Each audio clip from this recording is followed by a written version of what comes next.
4 years ago, George Middleton weighed over 31 stone and consumed around 10,000 calories from fast food and up to 4 litres of Coke a day. A lifestyle that led to him being in a dark place. Some people would have avoided me completely, so they would cross the street to avoid me. I felt like a social pariah, so a real outcast, and I felt a bit like a freak, really, I suppose. And I hate to say it, but I did. That's how I felt. I felt different to everyone else. There was many dark days. There was some days where I would drive to work and I just wouldn't want to get out of the car. I would literally sit in the car shaking with fear. There was dark days where I missed my sister's wedding, I missed my best friend's wedding. Around that time I lost my job, and I just was always contemplating just not being here anymore. I just didn't want to be here anymore, and I contemplated it numerous times. There was times where I just wouldn't want to wake up. I would go to sleep and just hope that I wouldn't wake up. There'd be times also where I would go to sleep and pray that I would wake up because of the sleep apnea. I just didn't know sometimes. Sometimes I would go to sleep thinking I wouldn't know if I was going to wake up. You alright, mate? He was not alright.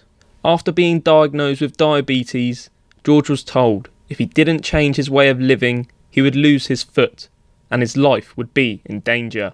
No one had ever really put it to me like that before, and I think it really hit home, more so than anything that had ever been said to me ever before.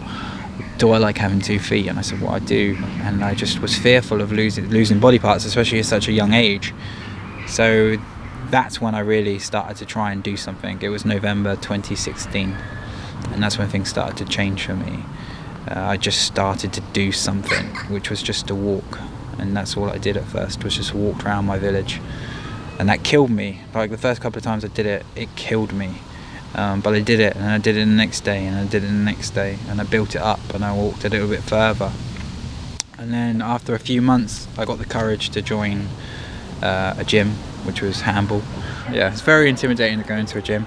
Even if you're a small guy, I would imagine it's quite intimidating to go into a gym. But certainly as a big guy, yeah, it was very intimidating. It must have been quite a freaky sight to see. But it didn't make me feel any better, of course, but it almost spurred me on. It just made me want to keep coming. It didn't make me want to give up, it just made me want to keep on coming. And that's exactly what George did. Following a strict daily plan and 3 healthy meals a day, George now sits at around 16 stone, half of his body weight when he was told his life was at risk. Although it wasn't an easy journey, he is now aiming to become a personal trainer and share his story. Some days you just don't want to go to the gym, some days you just don't want to walk, some days you want to eat some rubbish, but the important lesson I learned was to be consistent. You're going to have down days, you're not going to win every battle, but you just have to win the majority of the battles. So don't look to win the war, just look to win that day. So some days, like I said, I didn't win, but other days, and a lot of them, I did win. I think that's the important message, is to be consistent and just try and win today and focus on today. Along the journey, George improved physically, but he also battled the demons in his head, something he believes society has a real issue with. I think the problem sort of lies with men and our own pride, really, and talking about it. I think it's just important that we are more open about it so that we can discuss it in more open forums. I think that's important. Just being able to discuss it and understand it. Saving my life was and is my proudest achievement. I'm disappointed in myself that I've missed some of my life, but I can't dwell on that. I've just got to look forward and not look back. Never forget. George now plans to enter the world of motivational speaking, hoping his story can save a life.